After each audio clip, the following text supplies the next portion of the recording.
요즘 변동성이 참 큰 장입니다. 지수는 말할 것도 없이 변동성이 크고요. 보통 변동성이 크면 옵션 만기다, 엔비디아 실적이 있었던 날은 엔비디아 때문이었다고 볼 수도 있고요. 제가 말씀드린 기준을 가지고 증시를 보시는 분들은 변동성이 나오는 것에 크게 신경 쓰실 건 없거든요. 박스 안에서 나오는 상승과 하락은 횡보라고 말씀을 드렸죠. 박스 안에서 빠르게 오르락내리락 하기 때문에 변동성이 크다라고 이야기를 하는 건데, 결국 박스 안에서의 빠른 움직임인 거라 크게 신경 쓰실 게 없는 겁니다. 단타나 스윙을 하신 분들에게는 크게 신경 쓰이는 부분이지만, 스윙이나 장기를 하신 분들이라면 크게 변동성에 민감하게 받아들이지 않으셔도 되거든요. 제가 주식 쉽게 하자고 말씀을 많이 드렸죠. 변동성은 증시 추세가 어디에 있냐만 알고, 추세가 상승이라면 추세 안에서 변동성은 큰 의미가 없는 겁니다. 상승과 하락에 너무 민감하게 반응을 하신다면, 물론 문제가 생기면 제가 말씀을 드리겠지만, 지금은 상승 추세이니 변동성에 익숙해지시는 연습을 하시면 좋을 것 같습니다. 더 깊숙하게 더 많은 종목의 기준을 알아가면서 쉽게 주식을 하고 싶으시면 멤버십에도 관심 부탁드리고요. 엔비디아는 왜 오르지 못하는지, 변동성은 왜 나오는 건지 엔비디아 보셔야 하는 구간을 말씀드리려고 하는데요. 그 전에 이슈가 되었던 종목 하나 먼저 말씀드리고 이어가겠습니다. 요즘 비트코인 그리고 관련 종목들 정말 핫하죠. 저도 비트코인을 좋게 보고 매수를 했는데요. MSTR이 굉장히 핫했습니다. 하지만 공매도가 붙었죠. 시트론이란 회사인데 과거 게임스탑에 공매도 쳤던 회사입니다. 뭐 회사는 중요하지 않고요.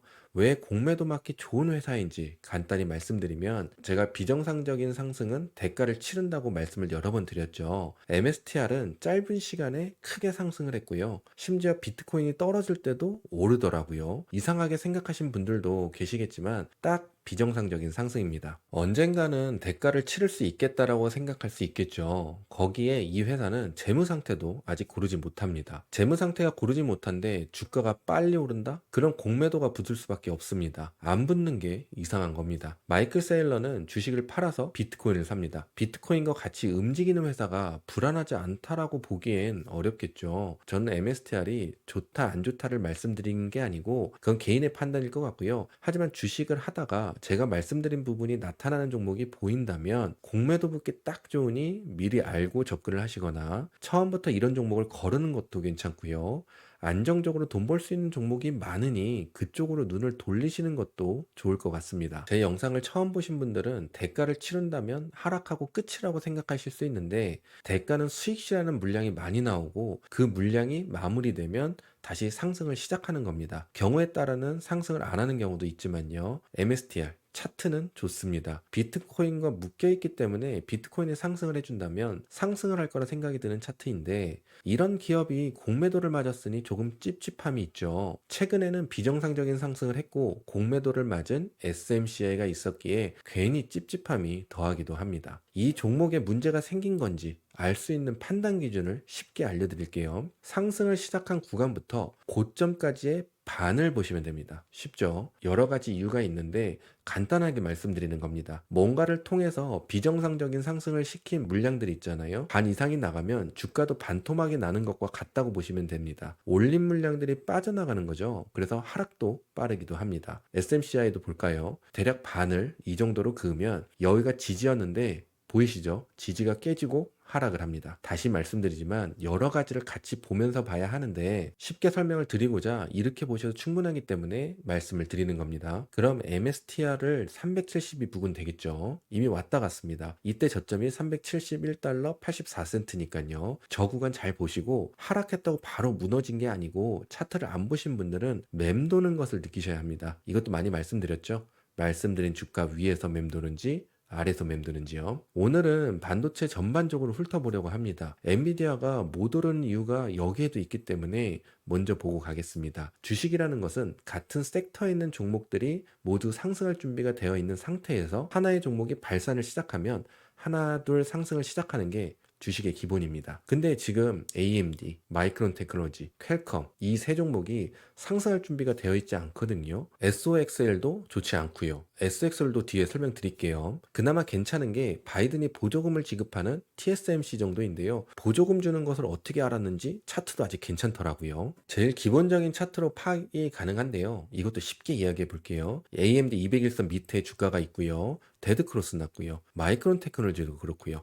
퀄컴도 그렇습니다. 보조금을 받는 TSMC만 그나마 엔비디아와 같이 섹터 안에서 숨을 쉬고 있는 상황입니다. 200선 아래로 떨어지면 반등은 하지만 보통은 횡보를 하거든요. 반도체가 상승할 수 있는 힘을 보태지 못하는 거죠. 주식은 같이 오르고 같이 내리는 건데 발목을 잡는 종목들이나 있으니 상승 여력이 있는 엔비디아가 발목이 잡히고 있는 상황입니다. 그리고 트럼프 당선에 영향을 많이 받겠죠. 반도체 보조금 정책을 비판하기 때문에 그렇습니다. 트럼프는 관세를 크게 때릴 테니 관세 맞고 싶지 않으면 알아서 미국으로 들어와서 반도체 공장을 세워라 하는 건데 이게 의외로 많이들 환영하더라고요. 지난 영상에서도 관세 부과다 하면 증시에 안 좋고 인플레이션 걱정이 되니 걱정이다라고 하는데 의외로 환영하는 사람들이 많다고 했잖아요. 반도체 공장 부분에서도 의외로 많더라고요. 하여튼 반도체는 힘을 내기가 어려운 상황이긴 합니다. 또 하나 연결지어서 볼 수 있는 게 있는데요. 반도체가 힘이 없어서 섹터군이 하락을 하면 섹터에만 문제가 생기는 것이 아니고 증시 자체에도 문제가 생길 수도 있거든요. 단순히 트럼프 때문에 힘을 못 쓴다고만 생각하기보단 섹터가 하락을 시작하게 되면 이건 경제로 연결될 수 있거든요. 기업의 문제가 경제로 연결될 수 있다는 거죠. 그래서 우리는 잘 지켜봐야 할 것 같고요. 내가 가지고 있는 종목만 보시지 마시고 다른 종목의 건강은 어떤지 체크해 가시면 좋겠습니다. 다른 반도체 종목들의 건강은 지금 나쁜 건 아니지만 그렇다고 좋은 건 아니기 때문에요. 또 엔비디아가 안 올라가는 이유가 뭘까요? 엔비디아 실적이 있었죠. 나쁜 건 없었던 것 같습니다. 지난 엔비디아 실적이 너무 좋았었고 지속적으로 좋았죠. 좋았어서 이번에는 서프라이즈로 나오기 힘들고 좋은 실적이 지속적으로 나오기 힘들 거라 했는데 예상대로 나온 것 같습니다. 중요한 건 실적은 잘 나왔다는 거죠. 여기에서 나올 수 있는 해석은 올라가면 그래도 실적은 좋았다. 내려가면 서프라이즈급은 아니고 기대에 부합하거나 가이던스의 문제다라고 하겠죠. 이런 해석은 빨리 흘려들을 줄 알아야 주식을 편하게 할 수 있는 겁니다. 엔비디아가 못 올라간 이유는 여기에 있습니다. 엔비디아 옵션에 엄청난 물량이 몰렸다고 하죠. 당연한 거잖아요. 엔비디아 실적에 다들 기대를 많이 했기 때문에도 그렇고 분명히 방향이 어디론가 나올 거라 생각하는 투자자들이 많았을 거기 때문에 상승이나 하락에 베팅하는 옵션 물량이 굉장히 컸을 거란 말이죠. 쉽게 보시면 됩니다. 옵션 물량이 위든 아래든 많으면 기관들은 최대한 많은 옵션 물량을 죽여야 하거든요. 왜냐하면 기관들은 일반 투자들을 손에 증시가 움직이는 것을 원하지 않고 또 일반 투자자들을 속여야 하기도 하고 반대로 움직여야 돈을 버는 구조기 때문에 옵션에서 많이 몰린 물량 쪽과 반대로 움직여야 합니다. 근데 이번에는 양쪽으로 엄청 큰 물량이 몰렸단 말이죠. 그럼 주가를 위로든 아래든 움직이지 않으면 많은 콜옵션과 풋옵션이 죽게 됩니다. 그리고 이대로 하루 종일 횡보를 시키면 옵션은 시간의 값이 있기 때문에 계속 가격은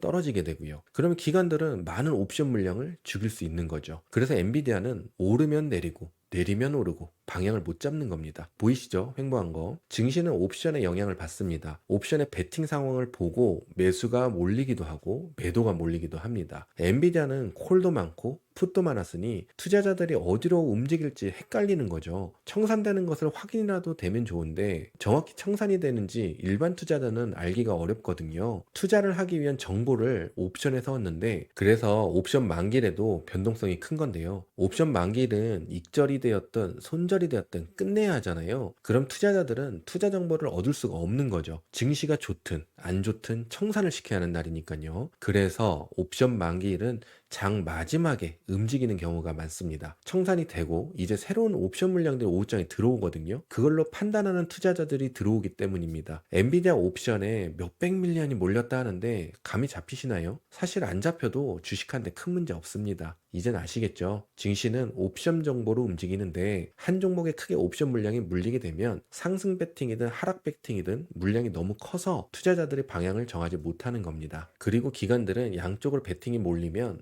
모두 죽여야 하기 때문에 주가를 횡보시키고요. 소문난 잔치에 먹을 거 없다는 이야기들 종종 하시죠. 그런 겁니다. 보통 실적으로 들어오는 옵션은 그 주나 다음 주 만기일로 해서 들어오는 물량이 많아서 이번 주는 청산이 되었을 거고요. 다음 주 물량들이 남았을 텐데 다음 주 정도에 어느 정도 물량이 정리가 되면 방향성이 나오지 않을까 생각이 듭니다. 상승이길 바라는 마음이고요. SOXL은 27 이미 말씀드렸죠. 27에서 반등을 했습니다. 27 밑으로 내려가면 반도체 종목 매수는 고려하시는 겁니다. 레버리지는 그 섹터의 방향성을 알려주는 거거든요. 27 아래는 방향성을 잃었다 판단이 되는 자리라서 반도체의 매수가 저조할 수 있기 때문입니다. 저도 27을 중요 자리로 보고 있으니까요. 여러분들도 기준으로 잡고 보시면 되겠는데요. 27을 안 깨고 내려가면 아직 숨을 쉬고 있다라고 보시면 되겠습니다. 다음 주 안에서는 대략적인 엔비디아의 방향성과 증시의 방향성이 보일 것 같거든요. 지수도 정말 중요한 구간에 서 있는데 간단하게 5,990 구간 위에서 맴도는지 확인하시면 되겠습니다. SPX, S&P 500 인덱스로 보시는 분들도 계셔서 알려드리면 5,972 구간, 금요일 아침부터 제가 이 두 곳에 선거 놓고 보고 있었는데 딱 그곳에서 마감을 하더라고요. 다음 주는 위로 올라가 주는 게 흐름상 좋으니 지켜보시면 되겠습니다. 영상이 도움이 되셨다면 구독, 좋아요, 알람 부탁드리고요. 저는 다음 영상으로 찾아뵙겠습니다. 감사합니다.